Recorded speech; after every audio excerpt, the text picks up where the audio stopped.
Ikasiren eskutik, hasi ez ziren non edonon bideo podcasta. Hasiera eta heziketa gaiak izpide gurasoentzat. Kaixo guztioi eta ongi etorri non edonon bideo podcastaren 3. atalera. Gaur bizitzako lehenengo urteak izango ditugu hizpide. Batez ere 0-3 etapan finkatzen dira pertsonaren oinarriak eta oso garrantzitsua da garai horretan ume txikien beharrak errespetatzea eta asetzea gerora behar den moduan gara daitezen. Eta gai horri buruz hitz egiteko gurekin dugu Eider Garde. Kaixo Eider. Eider Arbizuko Katxuka eskolako hezitzailea eta 0-3 etapan aritua da. Eta gaur lagunduko diguzu pixka bat, etapa hori hobeto ezagutzen. Eskerrik asko gurekin izateagatik, Eider. Gurekin kontatzeagatik edo nirekin kontatzeagatik. Eta gure arteko solasaldi honi ekin aurretik, honintzaen beita bertsolariak egin dizun galdera bat entzungo dugu. Ados. Non edo entzun dut, ume eietzaiela helduen erritmorik inposatu behar. Umeak mantsoago ibili behar dutela. Hori horrela da? Bai, noski baietz. Argi dago ume txikiek badutela bizi erritmo bat, helduenengandik oso urrun dagoena, ez? Eta are gehiago esango nuke, gaur egun helduon bizi erritmoa aurrek behar dutena edo aurrei hobeto datorkiena, baino askoz bizkorragoa dela, ez? Guraso izatea eta gaur egungo erritmo hori bateragarriak ez direla esan daiteke? Bai, noski, nik uste dut ez dela guraso izatean gelditzen den zerbait, baizik eta egungo jendartean, ez? Jendarte konsumista kapitalista batean bizi gara eta horrek sortzen duena da bizkor bizi behar garela, produkzioari begira bizi garela eta nolabait hor haur txikien beharrak alde batera gelditzen direla, ez? Hori da errealitatea. Eta askotan kosta egiten zaigu, guraso garen momentuan, lehen persona ginen hori utzi edo lehengo ohitura batzuk utzi eta guraso izateak dakarrenari egokitzeko zailtasunak daude. 0-3 etapa horretan zaintza izaten da ardatza, umeen zaintza. Zaintzako zein alderdiri erreparatu beharko genioke gehien? Beti esaten da zaintzen garrantzia, baina ni esango nuke zaintza horiek biltzen dituen harremanean dagoela gakoa, ez? Zaintzak ez direla nola nahi egin beharko edo eman beharko, lehenik eta ez badago kalitatezko harreman bat edo lotura bat tartean, ez? Hau da, mekanikoki egin daitezkain bat zaintza, eta hori ikusten da leku askotan, ez? Fardela aldatu, bazkaria eman, tronan bosei aur batera jarrita, tas, da nahi purea batera ematen, hori ikusten da, egin daiteke. Baina hori ez dator bat, ez aurren beharrarekin, ez kalitatezko harreman baten eraikitzearekin. Hor garrantzitsua izango litzake ere, ez? Umeari behar den bezala begiratzea, bere beharrak detektatzea, ez? Eta hor nolabaiteko elkarrizketa bat sortzea, ez? Bai, hori ezinbestekoa da, ez? Haur txikiak jaiotzatik badute gaitasuna harremanerako, izaki sozialak garelako eta bizi iraupenerako bestearen beharra dutelako, eta hori genetikoki prest daukagun zerbait da, ez, jaiotzatik. Egia da, haurtzaroa ez dakit beraien ahotsa altxatzeko aukera ez dutelako edo, baina haurtzaroaren inguruan sortzen da horrelako mekanismo konsumista merkantilista bat, non behar ez ditugun objektu, tresna eta abarrak behar izaten arazten dizkiguten, ez? Azkenean konsumismoaren mundu honetan eta gero eta familisare txikiagoak ditugunean, joera dago guretik at edo gurea den horretatik kanpo zailtasunei erantzunak bilatzeko, ez? Aipatzen genituen momentu horiek, ezta? Etxean bakarka ditugu umearekin, normalean gurasoen arreta ume bakar batean zentratzen da, aurreskoletan ez, aurreskoletan jakina, ratioen arabera, baina ume kopuru jakin badaka, hezitzaile bakoitzak, ezta? Eta hor, esango dugu, ez dakit mimo handiagoz, baina arretak ere asko handiagoa izan behar du, ezta? Ume bakoitzaren beharra antzemateko eta horri erantzuteko, ez? Bai, aurreskola kontestuan, familian suposatzen da, harremana horrelakoa dela, baina egia da, egun badaudela familia asko zailtasuna dituztela ere harreman horien eraikitzean, ez? Aurreskolan, bai, da gure tengabeko borroka, urtetan daramagu horren kontra lanean eta borrokan, baina, hor bai sortzen dela profesionaltasuna edo profesionalen begirada hori, ez? Guk jakin badakigu nola bide lagundu eta nola eraiki harreman horiek, nola bide lagundu garapen prozesu horiek, eta bai, askotan nik ere pentsatzen dut, askotan magia egiten dugula, ez? Nola garen gai, ikusi ahal izateko, ez? Gure taldean momentu horretan dauzkagun aurren beharrak ikusteko, ez? Baina egia da, orokorrean hezitzaileok trebatuak garela behaketan asko, garapenaz badakigu zerbait, orduan horiek badira gure aldeko puntuak agian familia artean ematen denean ez dagoena, ez? Eta gero hainbeste informazio eskuragarri dute familiek gaur egun, zein informazio dan egokia eta zein ez desberdintzea zailtasun handiak ekartzen dituela, ez? Baina, egia da aurreskolan bai dugula zailtasun hori, baina antolak eta zorrotz exigente batean eta gure lana profesionaltasun handiarekin eginda, eman dezakela, ez? Egia da, leku askotan ezin dela edo ezin dutela, baina, hor badago esfortzu batez, Nafarroan adibidez ditugun ratioak erkidegoan dituzuenak, baina altuagoak dira, eta alere, saiatu egiten gara, ez? Egia da, etengabeko talka bat dela, baina, jakin badakigu nola egin behar dugun, ez? Komunikazioa garrantzitsua izango da, jakina, aurreskolaren eta familiaren artean, ez da? Eta zuk esaten duzun horregatik besteak beste, ez? Informazioa asko jasotzen dutelako gaur egun gurasoek, askotan informazio kontrajarria, iturri askotatik jasotzen dutena, ez? Guk adibidez gaur hemen baditugu bi liburu, justu batek zein besteak kontrakoa defendatzen du, ez da? Alde batetik Eduard Estibilen Duermete Niño, egizu lo umetxo edo modura itzuliko genukena, eta bestetik Rosa Joberen Dormir sin lágrimas, malkori gabe lo egin edo, izango litzatekeena. Estibilenak oain dela 21 urte edo izan zuen, ez da, bere buma edo, besteak beste, proposatzen duena da, ume txikiak utzi behar ditugula sehaskan lotan, bakarrik, negarrez, eta beraie bakarrik, ikasiko dutela bakarrik lo egiten, etxita, negarrari uzten diotenean. Nik uste dut hemen bietan aipatzen da ez, negarrarena, ez? Eta argi izan behar dugu aur txiki baten adierazpen nagusiena negarraren bitartez egiten duela. Orduan, askotan, helduok joera dugu pentsatzeko, negarra dela, negar mota asko daude, eta da azkenean aur txikiak erabiltzen duen tresna komunikazio horretan, ez? Orduan, patologizatzeko joera dugu negarra, eta negar askotan sanoa da, ez? Neri beldurra ematen dit negar egiten ez duen aur batek. Badituelako hor zerbait dauka, ez? Naturalki biziraupenerako dugun tresna hori, eta are gehiago lehen haurtzaroan desagertzen denean, ez? Bi metodo horiek, interesgarriak dira kakotxen artean, biek dituzte helburua betetzen dute, bi liburuek. Baina, ni esango nuke Duermete Niñoren kasuan, Eduard Estibilenean, aurrak ikasten duena ez dela bakarrik lo egitea. Ikasten duena da, negar egiteak ez duela zertarako balio.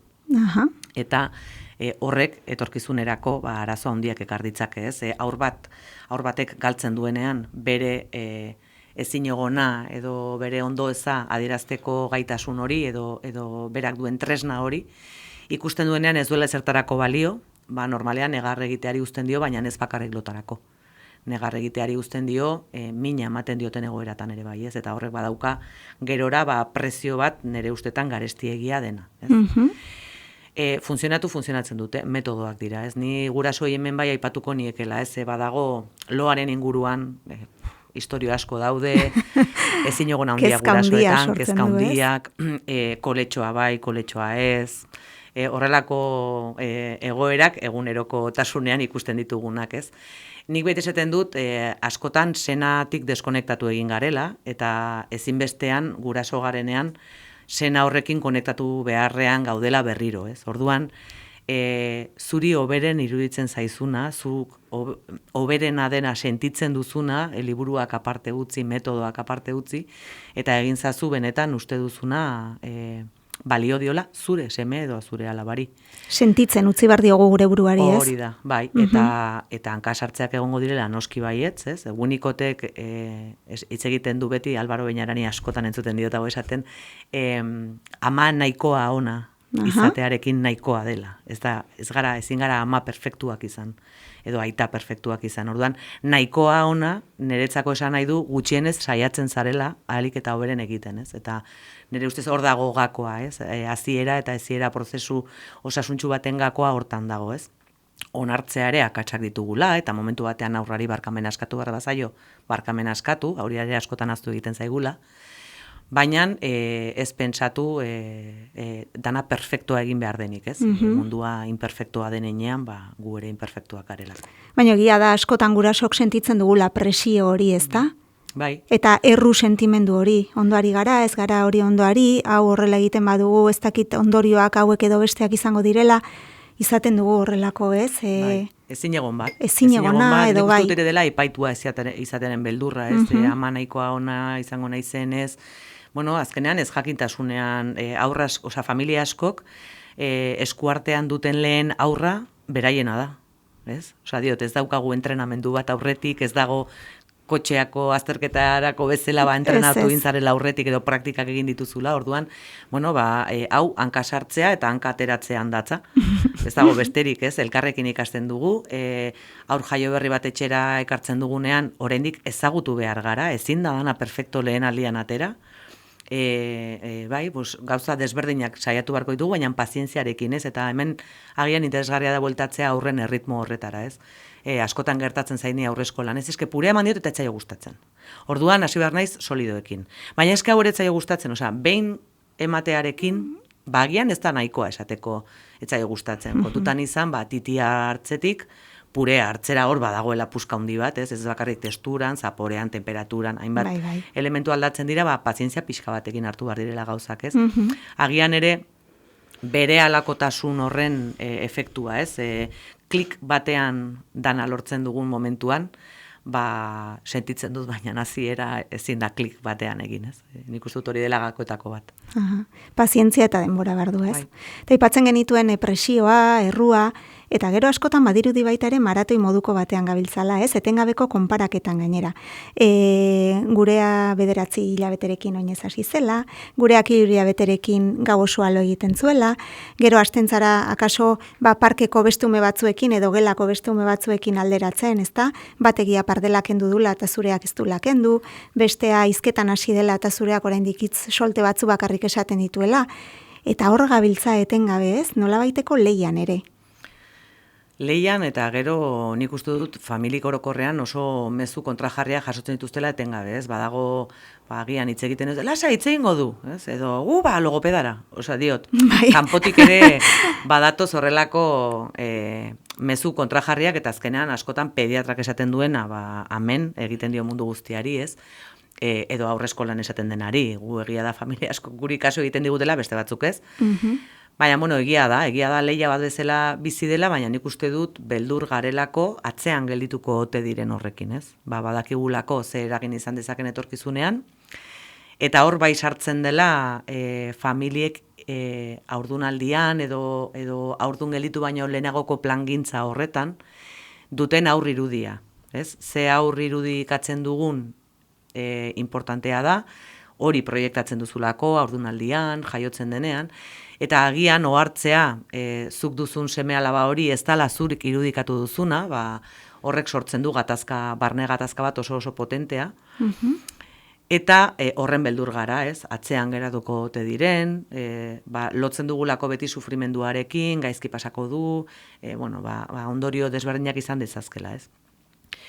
Nik beti esaten dut aurren erritmoak tauletan agertzen direnak, baina asko zabalagoak direla, aur osasuntsuak direnak, baina agian media edo taula horiek esaten dutena, baina pixkat gehiago behar dutenak, ez? Honek ez du esan nahi, alerta seinaleak daudenean zerbait egin behar ez denik. Diot, hor momentu honetan pediatra egon daiteke aurreskolaratua ez dagoen aur baten kasuan, eta aurreskolaratua den aur baten kasuan hezitzaileak ditu horretan trebatuak garenak, eta identifikatu ditzazkegunak zeintzuk izan daitezken alerta ikurrak zerbait aktibatu behar den edo ez gomendatzeko, ez.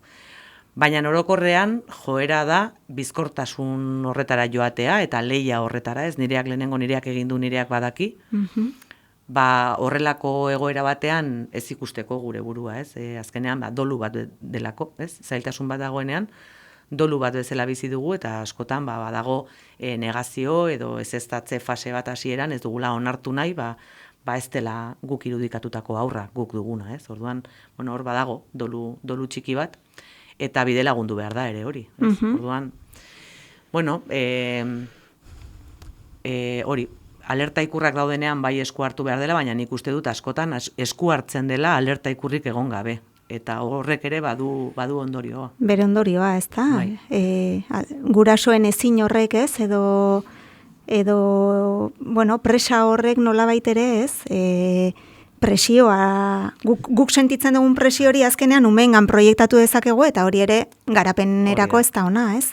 Ez da ona eta nik uste dut ere presio horrekin edo irakurri dugulako nonbaiten, hizkuntzarekin agian ezin da inbeste eragin, ze mingaina ezin diegu mugitu oraingoz, lehenago hitz egin dezaten, orduan horrengatik da inbeste aur logopedian orain. Ezin dugulako zuzenean eragin mingainean, ez, fisikoki, hitz egin dezaten, baina mugimenduan adibidez, bai, ez. Oinez ibiliarazi edo prest daudenean baino lehenago eseri, eta kontutan izan behar duguna, entrenatzen baditugu egingo dute. Nola, beste gauza bada, zenolako gorputz eskema integratuko duen, zenolako gorputz unitatea dela sentituko duen, zer nolako trebezia izango duen mugimenduari begira, edo ez desberdina izango da, eta kontutan izan behar duguna da, horrelako garapenean, eragiten dugunean, modu hain zuzenean, eta normalean ez oso positiboan, aurrari galerazi egiten diogula bizi beharreko hainbat fase, ez? Lurrean egotetik eserita egotera badaude tarteko postura batzuk, tarteko mugimendu batzuk garrantzitsua dela garunaren garapenerako eman daitezen, ez? Aldiz, etzanda dagoen aur bat guk eseri egiten badugu, nolabait pribatu egiten dugu aurra bizipen guzti horiek izan ditzan, ez? Eta azkenean horrek ere lagundu behar dio garunaren garapen horretan, ez? Ez bagara kontziente honetaz, maitasun guztiarekin egiten da, baina eragiten dugu modu negatibo batean nahi gabe ere, ez? Orduan, horrengatik garrantzitsua da, iturri egokietatik elikatzea edo informazioa kontrastatzea, ez? Interneten irakurri dut, ez? Oso ohikoa da, eske interneten ikusi dut, ez? Edo Googleen, eske bilatu nuen Googleen eta hau jarritzen zuen, eta orain iarekin ere nik ez dut ez da pentsatu nahi, ez? Ze galdera egiten dizkion jendeak iari.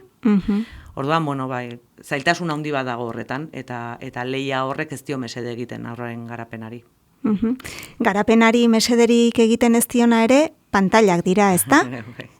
Hau 3. saioa dugu, eta aditu guztiekin atera da pantailen gaia. Geroz eta gehiago ikusten ditugu, ume oso txikiak pantailen aurrean, zer iritzi duzu horri buruz? Ni gogoratzen nahi zuen formazio batean Ana Ramisen liburuaren izenburua, ez? En el 03 pantallas res, gustatu zitzaidan pila bat, ez?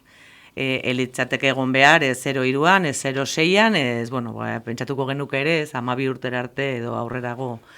Suertez badago ja jendarte mugimendu bat horrekin mugitzen ari dena, ez? Baina egia da, ikusten direla, gero eta aur gehiago gure eskolan ikusten ditugu, 3 urtera arte daude gure eskolan, eta ikusten dira ja, aurrek badakitela pantaila pasatzen, ez dakit nola egiten den, swap edo nola egiten da, pantailaz pasatzea, badakite nola egiten den, edo argazkiak txikitu edo handitu, badakite egiten, ez hori da, ibili izan direlako, ez bestela elukete jakingo. Askotan liburu egiten diete, ere, liburuetan, paperezko liburuetan egiten dute keinu hori, ez, handitzeko. Handitzeko. Kuriosoa da, ez, ikusten da horrelako gauzetan, ez. Honi lotuta, askotan esaten da azkeneko urtetan pandemiak nola eragin zuen hizkuntzaren garapenean, ez? Hizkuntza atzeratu egin da pandemiagatik, musukoak genituelako, ez? Eta nik uste dut, baditugu aurrak hizkuntza arazoekin pandemia eta gero jaio direnak, ez? Orduan ez dakita inbeste dan musukoarena, edo helduak joera bat, mugikorraz egiten duen erabileraz, diot. Haur txiki batekin zaude eta mugikorra begira gaude, ez gaude hitz egiten, ez gaude harremanean, ez gaude begirada batean, hor dago eta ni hemenago nirearekin, ez? Eta aur bati ematen badiogu mugikorra, argi dagoena mugikorrak aurrari eskaintzen diona da estimulo ikaragarriak, bere burmuinak jasan ezin dituenak, ezin ditu prozesatu, hainbeste estimulu, bizkortasuna. Alderatzen badituzu gure garaian ikusten genituen marrazki bizidunak eta gaur egungoak, gureak pasatzen ziren plano bakar batean fondo berdinarekin panpin bat mugitzen zala, eta orain batean dira flashak eta ez dakiz eta, ez? Oso azkar doan zerbait, orduan estimulu gehiegi dira, argi estimulu gehiegi dira, badaude ikerketak demostratzen ari direla horrelako argi izpiei esposizioa ez dela bat ere egokia garapenerako, badaude, horrek azkenean egiten duena da aurra aztoratu, eta askotan nahi dugu mugikorra eta gero ohera. Bai, eta lo hartu dezala 2 minututan. Hori da, ez? Eta bestela, duermete niño egin beharko dugu, diot, ez dago besterik, ez? Orduan, konstiente izan behar gara, zenolako eragina duen mugikorrak, hain aur txikietan, denetan, baina aur txikietan are gehiago, ez? Orduan, por supuestísimo, debekatuta egon marko lirateke. Baina nagian, aurrekin dauden helduek ere, debekatuta izan marko zuten telefonoa erabiltzea aurrean. Gainera, telefonoa edo beste pantalla baten aurrean ez da, uzten ditugu, hor daude, isilik, geldik, ez dute gerrarik ematen, ez dute molestatzen, ze ondo ez da, gauzak egiteko aukera dakagu, norbaitekin hitz egiteko aukera, baina ez die bat ere laguntzen, hain beharrezkoa duten autonomia hori garatzeko ere. Ez, pasibotasuna sustatzen da, eta orain eta oraina, ez, klikaren kultura deituko nioke, ez, azkenan da klik bat egin eta hemen daukat nik nahi dudana, ez, eta hori sortarazten du pantailaren aurreko esposizio horrek sortzen duena da, alde batetik anestesiatu, motorizki, geldiarazten dituelako, baina burmuina daraman abiadura da ikaragarria, ezin dute hainbeste informazioarekin, ezin dute hainbeste estimulu prozesatu, ez? Orduan badago hor dikotomia bat, gorputza eta pentsamenduaren artean, bat ez doana, ez? Eta adin hauetan garapena globala dela hitz egiten badugu, ez? Garapenaren alderdi guztiak batera garatzen direla, hemen badago desoreka oso handi bat, ez? Horretaz gain, hizkuntzarena diot azkenean pantaila batek berdin zaitzein eman besterik ez dizu egiten eta zuk ez duzu eman behar zerbait jasotzeko. Eta hau islatzen da benetako harremanetetara, ez? Aurraskok eta askok etengabe behar dute helduak eman hori, beraiek ezer eman gabe. Eta harremana ez da hori, harremana da hartu eta eman, ez? Zuk jasotzen duzu niretik, baina nik ere jaso behar dut zuretik. Bai, interakzio hori beharrezkoa da, ez? Bestela ez da benetako harreman bat, ez? Orduan, telebistak, pantailak, mugikorrak, tabletak, guzti hau oztopatu egiten dute. Hori da errealitatea, eta horretaz konsiente izan barko ginen, agian jendeak ez du erreparatzen. Zenolako garrantzia duen, baina bai, garrantzia handia da, eta are gehiago adin hauetan. Eider Garde, lagundu diguzu, bai. 0-3 etapa pixka bat gehiago kokatzen, oinarrizko behar horiek ere azpimarratu ditugu. Mila esker, gaur gurean izateagatik, eta zuei ere mila esker gurekin izateagatik. Non edo non, hurrengoan ere, hemen izango gaituzue.